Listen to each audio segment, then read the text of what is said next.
Salam saudara-saudari semua. Kita hari ini membaca satu pasal yang waktu kita membaca merasa tidak enak. Di 1 Korintus pasal 4 yang disampaikan oleh Pastor Hokit, ini menerangkan banyak hal yang hampir sama dengan kita, dan waktu kita membaca kita akan menghindar. Ada kalanya kita merasa tidak ada hubungan dengan aku, tapi sesungguhnya setiap kata ada hubungan dengan kita. Ada kalanya kita juga merasa tidak ada hubungan dengan kita, tetapi setiap ini ada hubungan dengan kita. Dan waktu kita membaca di ayat-ayat ini juga cukup dalam maknanya. Dan Allah memberikan satu kesepisian sikap saya, yaitu saya suka untuk memahami, meneliti ayat-ayat Alkitab, dan saya tuh menggunakan 2-3 hari untuk membaca ayat ini, dan juga lewat AI dan cara pikir saya, hal-hal yang saya tidak terlihat oleh saya, tapi yang terpenting bagi saya bisa masuk. Itu sangat penting. Ini tergantung dari pencernaan kita. Kalau kamu pencernaanmu kurang mencernakan, maka yang kamu sampaikan merasa agak kaku dan merasa orang sangat dalam maknanya. Tapi kehendak Allah, firman-Nya untuk diberitakan, dinyatakan. Kita mohon Tuhan untuk berbelas kasihan bagi kita, membuka hati kita agar kita merindukan firman-Nya. Dan kemarin dikatakan gereja Korintus seperti bayi-bayi yang harus minum susu. Minum susu adalah hal yang normal, tetapi kalau umur sudah 10 tahun, 8 tahun, 15 tahun masih minum susu, itu hal yang tidak normal.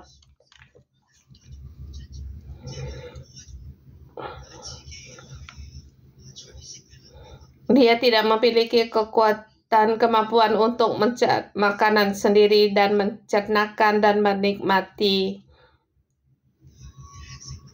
untuk makan makanan. Semuanya yang disediain dari orang lain. Kita membaca Alkitab,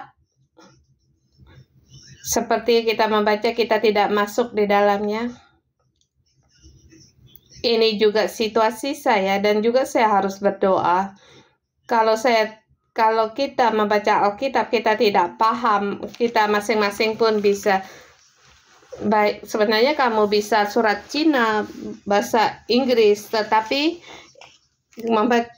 sepertinya tidak ada hubungan dengan diri sendiri. Jadi kita perlu untuk berdoa. Di dalam surat-surat hitam putih ini kita bisa melihat pelangi, dan setiap kata surat-surat ini dengan jelas diatur di jalan ini, dan surat-surat huruf-huruf ini bisa berbicara kepada kita. Kita mohon Tuhan untuk tolong kita, kiranya firman-Nya seperti hidup dan punya secara pribadi, bukan hanya perkara dari ayat-ayat dan juga permasalahan kita sebagai pembaca. Seperti kita sangat suka untuk dipastikan orang.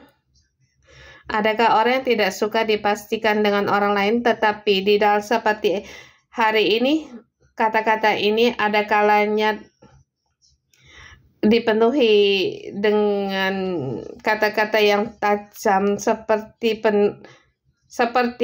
ditegur oleh dia. Jadi kita tidak bisa untuk terus membacanya.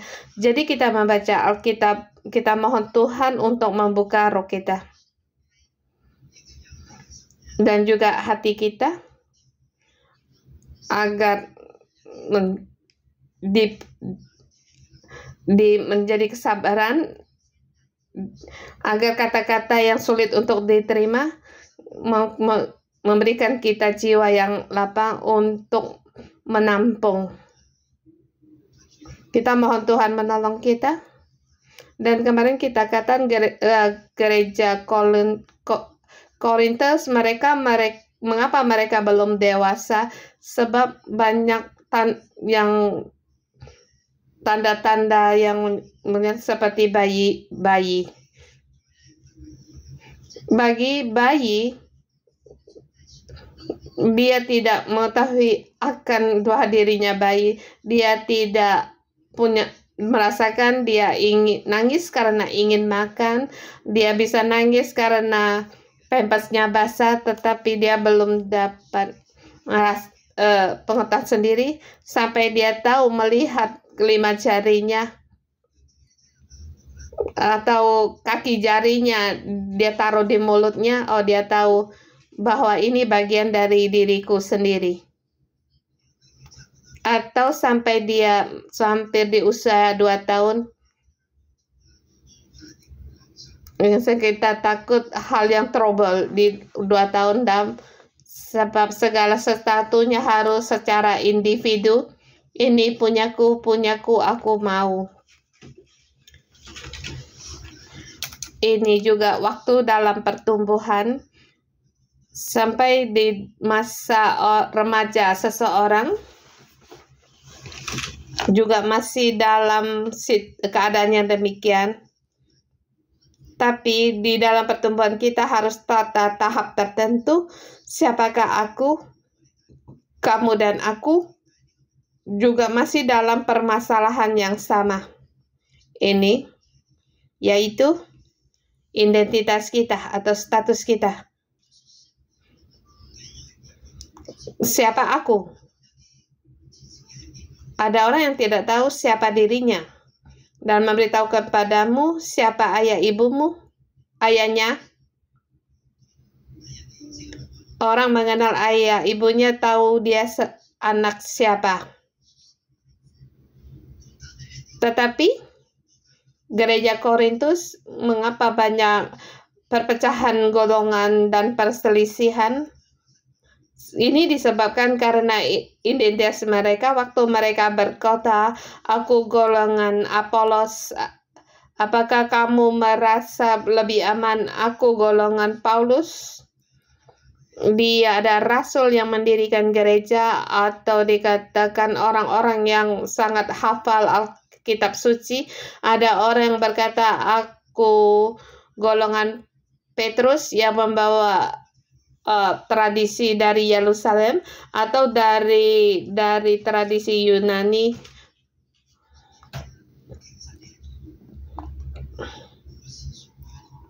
Di sini sesungguhnya aku golongan, tentu ini memastikan diri sendiri untuk menemukan identitas mereka, tetapi mereka tersesat sebab mereka belum tahu siapa dirinya. Mereka harus lewat Paulus memberitahukan orang tahu bahwa dia dari golongan yang mana.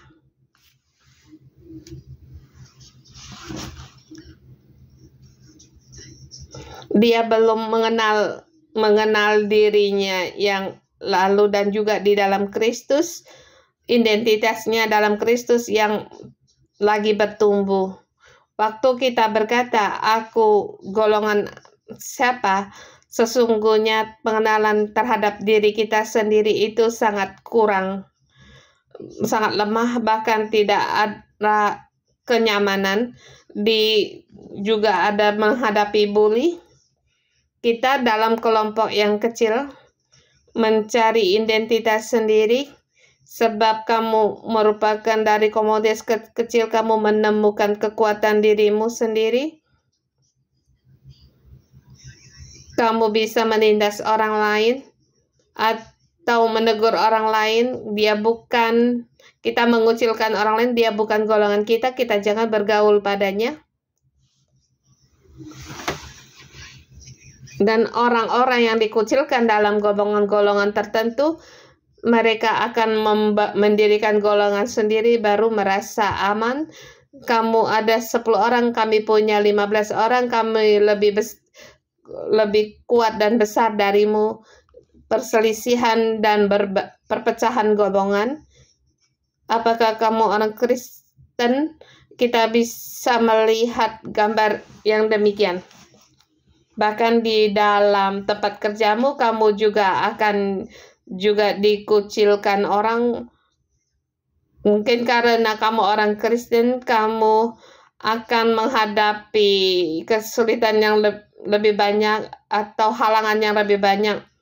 Tetapi kalau kamu memastikan aku orangnya Kristus, setiap hari aku bekerja, aku berdoa untuk perusahaanku, berdoa untuk hubungan dalam perusahaanku, dan melihat orang-orang yang berpecahan golongan berdoa, maka kamu membawa Kristus di dalam perkumpulan hidup kita, maka kamu akan melihat perubahan dalam keadaan. Pada saat kita menghadapi tindas atau tidak kenyamanan, sesungguhnya kita tidak berpikir Kristus lebih besar dari segalanya, dan doa yang membawakan hasil membawa kekuatan dan berkuasa daripada kita berdebat. Selain itu, orang-orang ini yang mengatakan dirinya golongan-golongan tertentu untuk menentukan status mereka, dan ada juga sebagian orang memastikan memiliki karunia-karunia tertentu, seperti mereka punya pandangan yang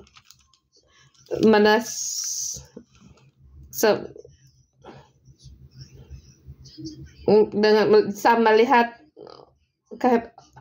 bahwa dia orang yang saleh, itu menjadikan bahwa menggunakan karunia yang tidak sesuai untuk mereka pakai.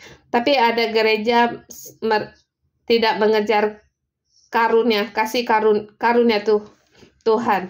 Karunia diberikan kepada Allah kepada gereja, itu adalah kekuatan rohani yang diberikan Allah kepada gereja untuk membangun gereja. Kita tidak perlu menggunakan kekuatan ini untuk membangun gereja. Tapi kekuatan ini bisa untuk diri juga, bukan kehendak Tuhan. Mohon Tuhan beri kita yang dalam situasi yang sehat dan juga yang normal. Lihat keempat, saya dengan tema seorang Bapak apostolik yang mengangkat tongkatnya dan tidak memukul. Tongkat telah diangkat, tetapi dia tidak memukul atau mencambuk.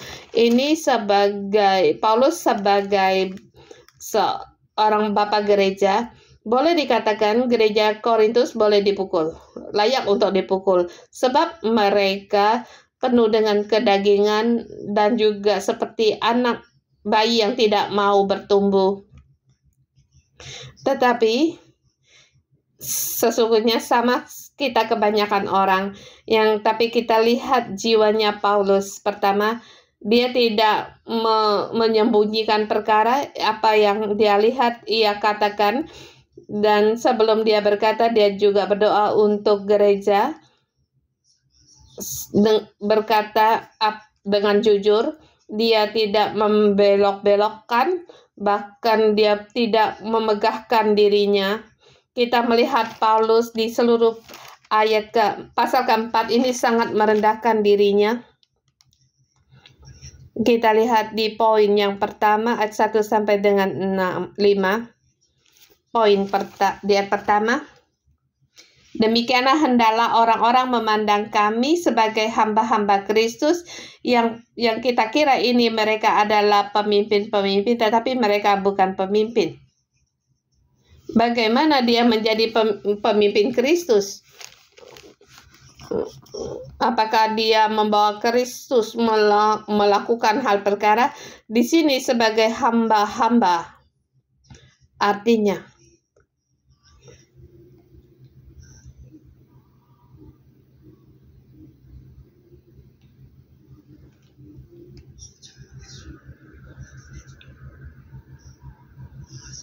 misalnya dia sebagai di Roma ada kapal yang panjang, mereka adalah budak-budak yang untuk mendayung. Ya. Di dalam Osman yaitu orang-orang yang mendayung perahu atau kapal itu. Apa yang dimaksud dengan under? Golongan rendah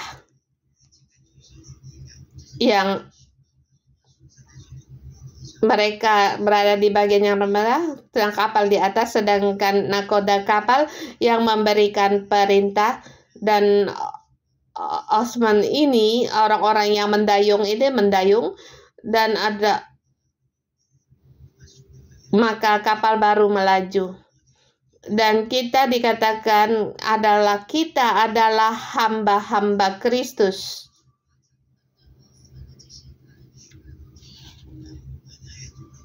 Kita sebagai budak.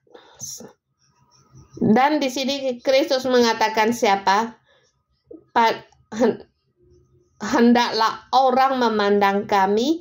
Jadi Paulus bukan kita seorang rasul yang sangat tinggi kedudukannya, atau orang yang sebagai orang rohani untuk membicarakan perkara ini.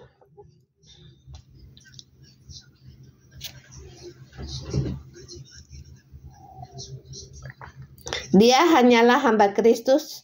Kalau Kristus menjuru dia mendayung, dia harus mendayung. Dan saya gunakan sedikit waktu di sini. Suatu hari kalau seseorang akan menemukan dia harus seluruhnya taat kepada Tuhan, maka dia berdoa. Maka Tuhan berkata kepadanya, di rumahmu ada sebongkah batu. Kalau kamu sungguh harus melayani saya, rendahkanlah dirimu, maka kamu doronglah batu itu.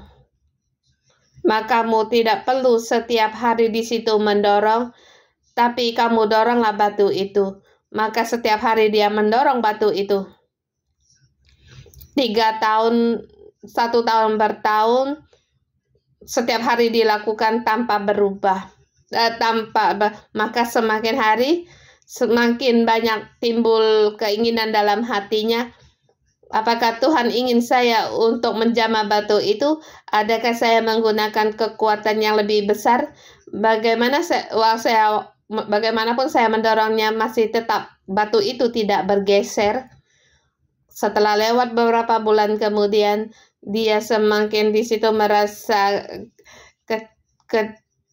kecewa, merasa menjadi hamba Kristus rupanya demikian, sepanjang hanya membuang-buang tenaga, tetapi perkara tidak berubah.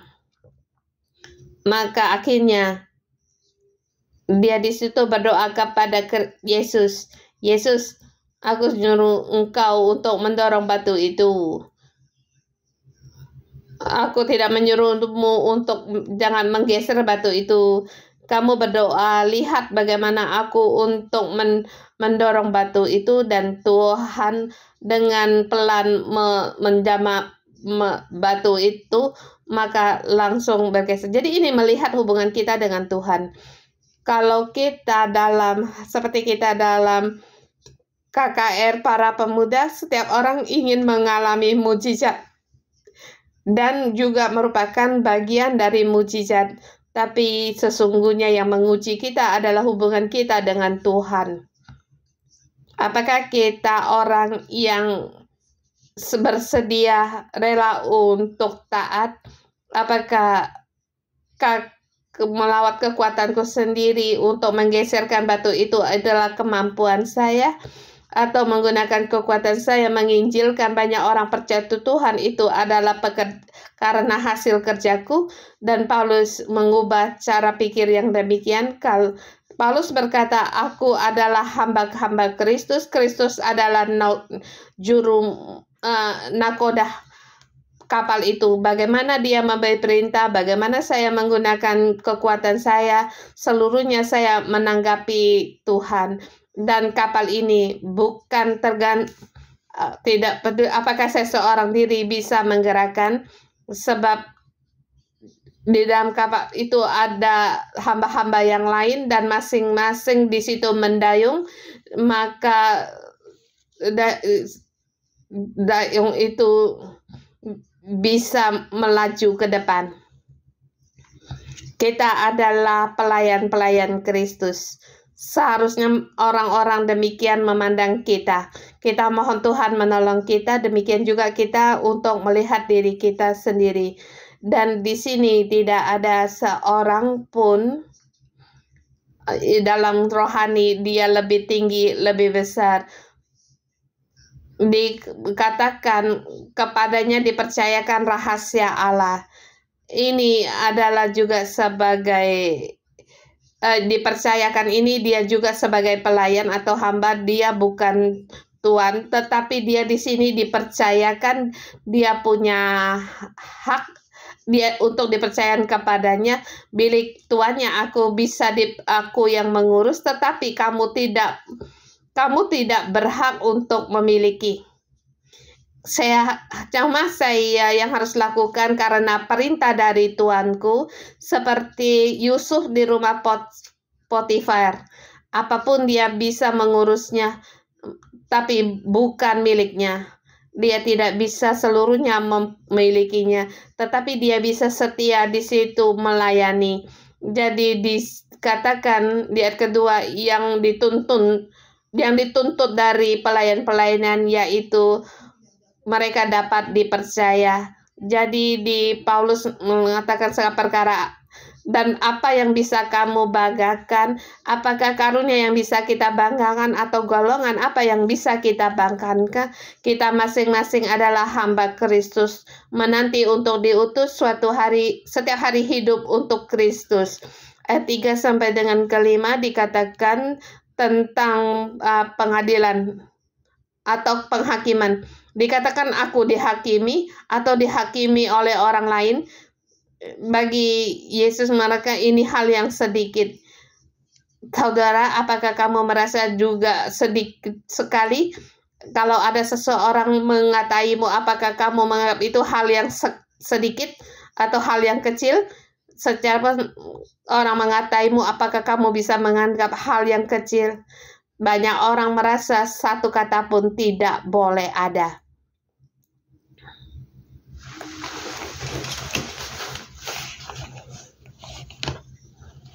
Dan adakah kita untuk menghakimi orang? Dalam pikiran kita sering-sering menghakimi orang.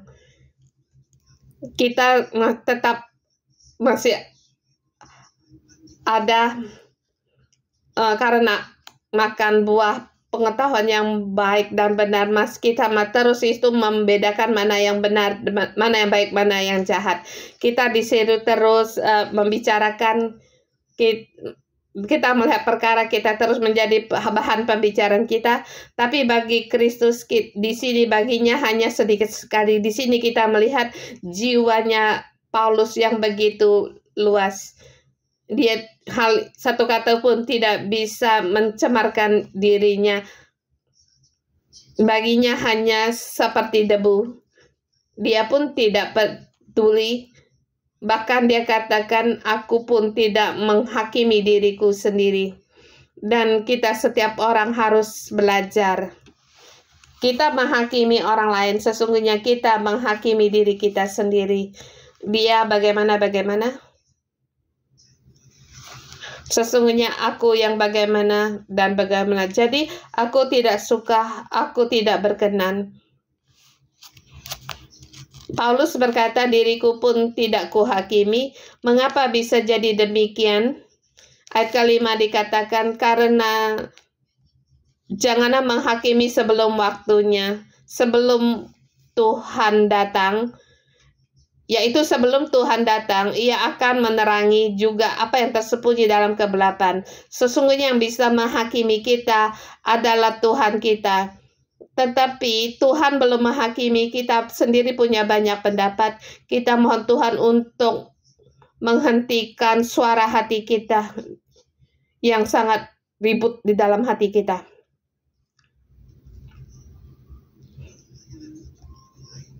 Sebab Paulus berkata, yang menghakimiku adalah Tuhan. Sebab dia memiliki hubungan dengan Tuhan dan punya identitas di dalam Tuhan. Dia tahu karena dia percaya dia dibenarkan, maka setiap penghadilan manusia terhadap dia tidak memperdulikan. Kita mohon Tuhan, kita demikian juga untuk bertumbuh dewasa. Dan barusan saya mendengar anggota sel saya perkara di rumah mengenai hal anaknya terhadap dia kumpul ke serumah belum menikah dengan pacarnya, dan juga dia tidak ke gereja, dan juga terhadap pacarnya ini belajar belajar di situ menunggu kuda, dan di dalam segala hal untuk pengeluaran di luar, jadi menjadikan tekanan dalam hal pengeluaran di rumah. Dan akhirnya saya mendapatkan message darinya bahwa anaknya dengan pacarnya telah putus dan sekarang harus kembali ke rumah. Jadi tidak perlu untuk membayar sewa yang lain. Kamu lihat seketika langsung berubah, dan juga tidak perlu belajar untuk menjadi joki dengan biaya yang besar. Tidak perlu mengeluarkan pengeluaran yang besar. Dan saya berkata kita berdoa dengan anak agar dia mempunyai seorang saudari yang percaya, yang sangat mengasihi Tuhan untuk di masa hidupnya, menemui pendamping hidupnya. Saya merasa ini proses yang harus dilalui, ini hal yang baik. Maka dia baru bisa menemukan dirinya sendiri. Bukan segala hal apapun harus dikeluarkan oleh ayah ibunya. Jadi mengapa kita jangan menghakimi orang? Kita jangan menentukan atau membuat patokan dalam kehidupan seorang lain. Sebab dirinya sendiri pun dia tidak tahu. Sekali berbelok dan dia pun tidak tahu. Jadi segala keputusan kita hanya keputusan yang di depan mata kita. Dan sesungguhnya kita lagi mengadakan interaksi dengan lingkungan kita. Jadi apakah kita di mana angin berhembus, kita di situ mengambil keputusan? Bukan demikian. Kita orang yang memiliki Tuhan, di depan kita memiliki terang. Kamu tahu kamu memiliki kasih sayang, mata Allah ada di hadapanmu, dan dia memberikan kebebasan yang untuk memilih dan mendengar doa kita, tetapi kita harus serius di dalam dia. Dan pada saat Tuhan menghakimi, bukan perkara kapan atau tahun berapa hal yang kamu lakukan, tetapi seumur hidup bagaimana kamu melewati. Kita pun harus menghadapi hari itu. Asal pada hari itu kamu bisa dengan teguh di dalam Tuhan. Sesungguhnya apapun yang di dalammu akan dinyatakan, maka kamu akan menjadi tenang sebab kamu adalah miliknya Tuhan. Jangan menghakimi dirimu sendiri, jangan menghakimi orang lain. Kita semua di dalam waktunya Tuhan. Kita lihat di poin yang kedua. Dan di sini ada PowerPoint, tapi juga hanya surat-surat saja. Dengan tema di hari ini, seorang bapak apostolik yang mengangkat tongkatnya tetapi tidak memukul. Di sini berbicara kepada orang-orang di Korintus. Di bait kedua, yaitu nilai-nilai pertumbuhan. demi untuk Tuhan, rela untuk dihina. Kita lihat di ayat ke-6, saudara-saudara, kata ini oleh kenakan dariku. Ayat ke-6, ini ada jiwa sebagai seorang pastor atau pendeta. Di sini tidak dikatakan demi diriku, tetapi demi karena kamu, untuk karena kamu. Oleh 10 dikarenakan karena Kristus. Ini kehidupan melayani Tuhan, tidak mengutamakan diri sendiri dan juga tidak memperhitungkan dengan orang lain. Atau di sini dikatakan di sini karena kamu, supaya dari teladan kami kamu belajar apa. Jadi di sini seperti Apolos, kamu sangat hafal Alkitab, atau pengembalaanmu sangat kuat. Kita siapapun tidak, tapi kami masing-masing, menurut bagian kami berdiri. Paulus di sini berkata agar menjadi teladan. Mereka menjadi satu demi untuk gereja mereka bersatu, demi Tuhan bersatu. Jangan melampaui ada yang tertulis, dan kehidupan mereka juga ditulis dalam firman-Nya Tuhan. Dan di dalam firman Tuhan adakah mengajar kita perpecahan golongan dan perselisihan? Tidak. Tapi dengan pandangan yang positif, semua hidup seseorang dalam firman Allah. Tidak ada seorang pun yang lebih tinggi dari orang lain. Saya pikir ini di zaman Yunani, masing-masing membuat perbandingan. Di perjanjian lama sedikit saya menemukan karena dia punya karunia atau mahir dalam perkataan, dia ditinggikan. Karena keterbatasan waktu harus cepat lagi saya jelaskan, supaya jangan menyombongkan diri. Jangan diantara kamu menyombongkan diri. Karena dia golongan Apolos, dia meninggikan diri. Dia bagian Paulus, dia mengupamakan satu dengan yang lain. Tapi apa yang membuat kamu berbeda dengan yang lain? Apakah penampilanmu, pelayananmu, cara pakaimu? Tapi sesungguhnya apa yang kita terima bukan hanya penerimaan kita di gereja dan di dalam, sesungguhnya di dalam hidup kita menerima. Bayangkan waktu kamu masih kecil, kamu datang di dunia ini tidak membawa apapun, dan suatu hari kamu meninggalkan dunia ini dan tidak membawa apapun. Maka kita bisa hidup sehari demi sehari, kita harus bersyukur. Siapa yang tahu besok kamu bisa tetap hidup? Tidak ada yang tahu. Hari ini kamu bisa bernafas, itu juga karena kamu menerima. Tidak ada satupun yang bisa membuatmu menyombongkan dirimu. Di ayat ke-9,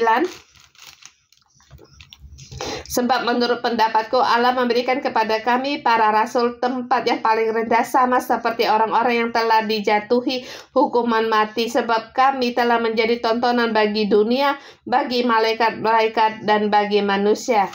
Ayat pertama dikatakan, mereka seperti di orang-orang yang hamba-hamba yang dibawa kapal, mereka yang mendayung. Di sini dikatakan di hari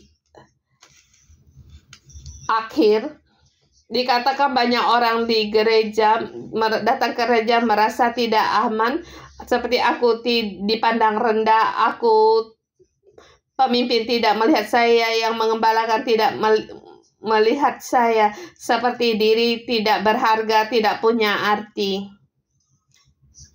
Banyak pemberian hidup tidak bisa diperluas atau dipakai. Dan di sini Paulus seluruhnya tidak peduli bagaimana pandangan orang. Dikatakan aku yang paling belakang dan para pekerja-pekerjaku di depan, agar pekerjaan Allah dinyatakan. Dia bukan berdiri di paling tengah atau yang paling depan. Dikatakan yang paling akhir. Ayat 10 sampai dengan 13. Di sini saya terus berbicara dengan AI. Di sini kan kami bodoh oleh karena Kristus. Kamu arif dalam Kristus, kami lemah, tapi kamu kuat. Kamu mulia, tapi kami hina.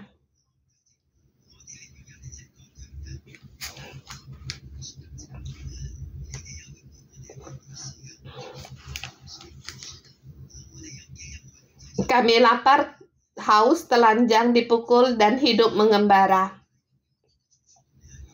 Kamu pikirkan apa yang tertulis dalam kitab Kisah Para Rasul tentang Paulus, bahkan melakukan pekerjaan berat, dimaki, orang memaki mereka, di situ dia memberkati, dianiaya, dia tetap bersabar, mereka difitnah, mereka menjawab dengan rahmat, sampai sama seperti kami telah menjadi sampah, sama seperti sampah dunia, sama dengan kotoran dari segala sesuatu sampai pada hari ini. Paulus kata ini, penyataan dirinya tidak sampai di sini. Kamu pun tidak menginginkan hal-hal yang tidak ingin kamu lihat terjadi. Orang dimarahin orang, ditiania orang, difitnah orang. Tapi di sini kita melihat jiwanya Paulus. Dia hanya bersabar dan memberkati. Dia di situ dengan ramah. Dia tidak peduli pandangan orang melihat dia seperti sampah dunia, sama dengan kotoran.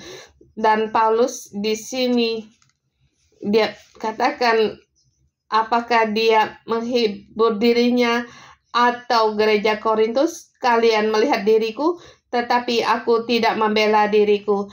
Memang itulah aku. Dan aku melihat bagaimana jiwa dari Paulus. Seorang yang sehat apakah akan berkata, kamu marahlah aku, kamu fitnah aku, apakah akan demikian? Kamu marah denganku, aku akan memberkatimu. Seperti jiwa yang tidak normal, tetapi disinilah kekuatan dari Paulus. Saya merasa dia tidak menghina dirinya sendiri. Pada seorang diri bisa menghina dirinya, saya merasa dia sangat lihai. Aku tidak bisa, tidak sanggup. Tapi bukan karena Paulus menghina dirinya sendiri, tetapi penghinaan orang terhadap dirinya. Tahukah kamu ini adalah kehidupan Kristus? Dia dihina, dia tidak membalas. Pada saat kamu bayangkan waktu dia diadili, di dalam penderitaannya sampai di Golgota, dia tidak membalas, dia hanya memberkati, tidak ada berkat. Itulah kehidupan Kristus, dan itulah kehidupan Paulus di dalam Kristus. Dia tidak menghina dirinya sendiri. Dia bukan. Tapi dia sungguh bukan. Sebab yang dia hidupkan dengan apa yang dia ajarkan adalah satu. Kristus adalah kebodohan bagi dunia. Orang Yunani meremehkan, orang Yahudi meremehkan, tetapi dia menggenapi keselamatan dunia. Dialah sang penebus yang menyelamatkan dunia. Tuhan yang menyelamatkan. Dia tidak takut, dia yang paling direndahkan, atau dipermalukan. Salib memang awalnya yang satu yang memalukan, tapi mahkota Allah, sebab kebodohan dunia adalah dari dunia, dari Allah, kemuliaan dari Allah, baik orang Yunani, orang Yahudi, yang bisa dalam kehidupannya. Saya mengundang bagi anak remaja, kalau kamu dipanggil, kamu bisa mengubah dunia. Haruslah sungguh-sungguh seperti Paulus belajar dari pengajaran ini, pelajaran dari Kristus. Paulus bukan berjalan di jalan yang memikat, jalan yang lain untuk memikat hati orang lain, tetapi ini seluruhnya jalan kehidupan Kristus. Kita di poin yang ketiga.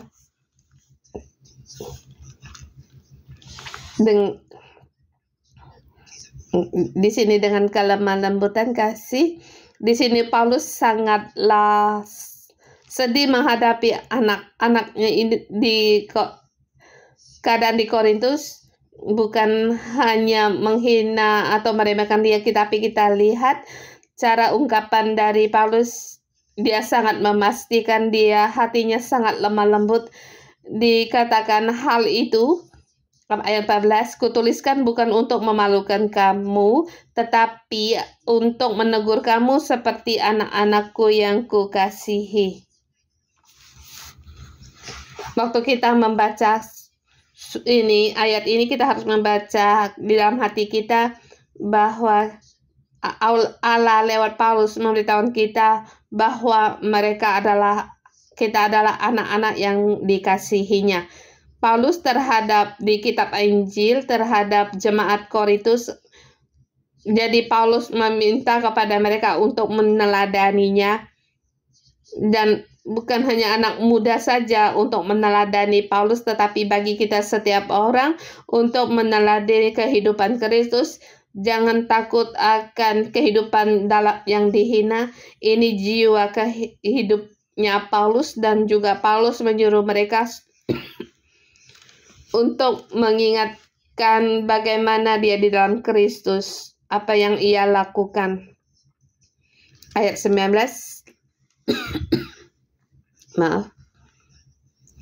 Dikatakan, tetapi aku akan datang kepadamu. Aku datang bukan tentang orang-orang yang sombong itu, tetapi tentang kekuatan.